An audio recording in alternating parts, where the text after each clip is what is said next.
जीत के मन अपना अंतर्नाद श्रवण कर लो। तुम जीत के मन अपना अंतर्नाद श्रवण कर लो।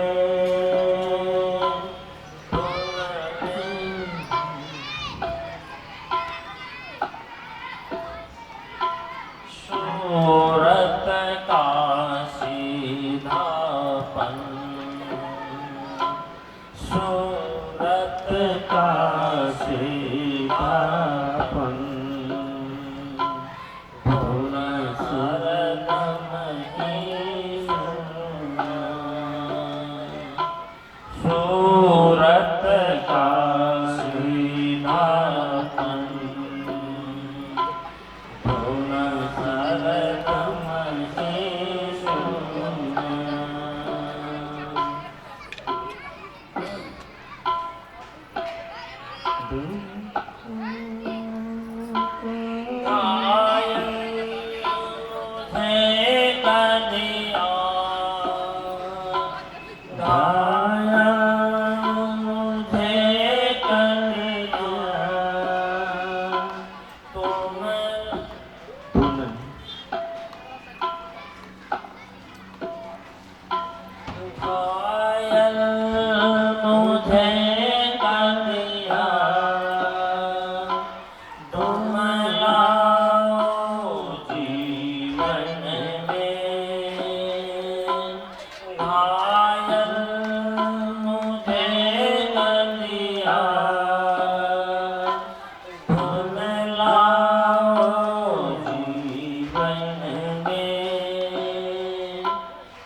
बोले कृष्ण भगवान की जय हो। दोपहर के समय इस आगे जो कार्यक्रम हो रहा है उसको पश्चिम से पूरब की ओर करते हैं। अच्छा,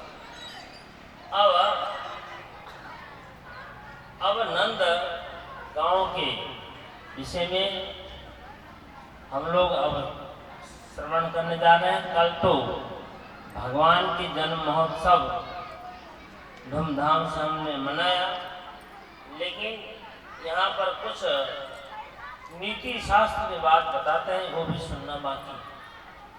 नीति शास्त्र सुखदेव महाराज नंदस्वात्मोत्पन्ने जातलादो महामना ज्ञान स्नाता सुचि अलंकृता। जब नंद बाबा को मालूम हुआ कि मुझे पुत्र प्राप्त हुआ है, तो विद्वान ब्राह्मण वेदज्ञ आदि को बुला करके और वाचित्वा षष्ठी वाचन करवाए, जात कर्म संस्कार करवाए और बहुत से दान देते हैं। कहते हैं कीला दिन सप्ताह रत्नों सात ब्रह्मांड कालेन स्नान सोताभ्याम संस्कार तपसा किया शुद्धन विधाने संतुष्टा ज्ञानी आत्मा आत्मनित्या। कथा कहते कहते सुखदेव महाराज कहीं कहीं बात को घुमाए। नीति शास्त्र आप लोग ध्यान रखें। जगह जगह इन्हीं की केवल कथा ही सुनते हैं। तो कोई चीज कोई चीज के पवित्र होने के लिए कोई साधन होता है, कोई चीज के पवित्र होने के लिए कोई साधन होता है। सबसे शुद्ध नहीं। कहते हैं काले ने स्नान शौचाभ्याम, और कोई समय से, कोई स्नान आदि करने से, कोई संस्कार से, कोई तप से, कोई यज्ञ से सब शुद्ध होता है। शुद्धं विधाने संतुष्टिया, शुद्धं दान है, दान के द्वारा, संतुष्टि के द्वारा और आत्मा के द्वारा, आत्म विद्या के द्वारा। और कौन कौन चीज किस चीज से पवित्र होता है? समय से क्या पवित्र होता है? समय आने पर अपने आप शुद्ध हो जाता है।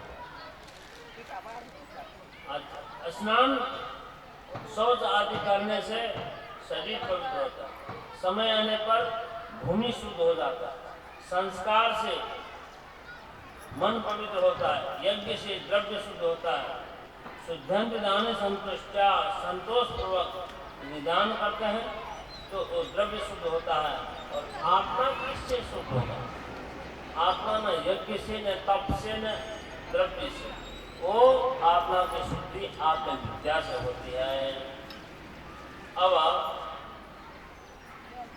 जब कृष्ण भगवान के महोत्सव मनाने के बाद याद आया जो कर चुकाने के लिए जाना है मथुरा, कर, वार्षिक कर, जो अभी भी सबका नियम है वार्षिक कर चुकाना। वार्षिक कर चुकाने के लिए नंदा जी मथुरा जाते हैं और वहाँ नंद बाबा ब्रज में है तो मथुरा आते हैं। और मथुरा आकर के वसुदेव जी से भी भेंट घाट होता है। नंद बाबा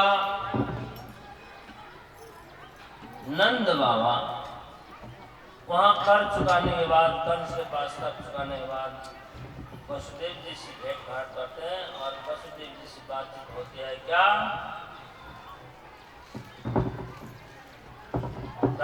मम सुधा कछिन मात्रा स भवत् प्रजे तातम भवंतम मन्मान भवद्यामुपलालिता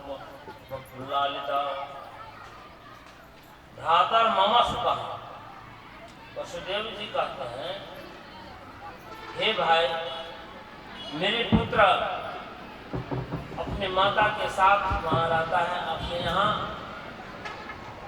तातम भवंतम मनमानो, आप लोग उनको लालन पालन करते हैं, आप ही पिता हैं।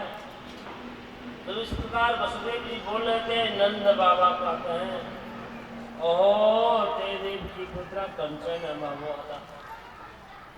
नंद बाबा कहते हैं कि हे वसुदेव जी, देवकी के पुत्रों को कंस ने बहुत से पुत्रों को मार दिया।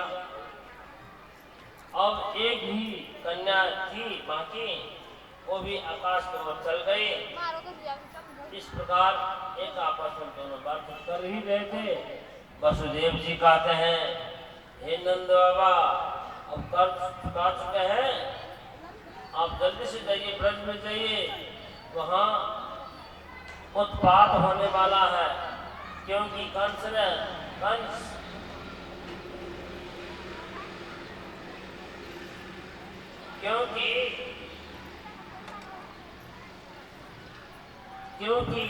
जो है अपने दूत को भेज दिया है।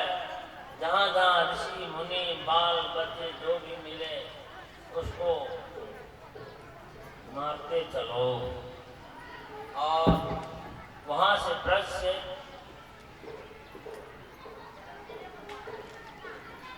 मथुरा से ब्रज की ओर चले नंद बाबा। रास्ता में ही आ ही रहे हैं तब तक इधर घटना घट गई। तब तक इधर घटना क्या घट जाती है?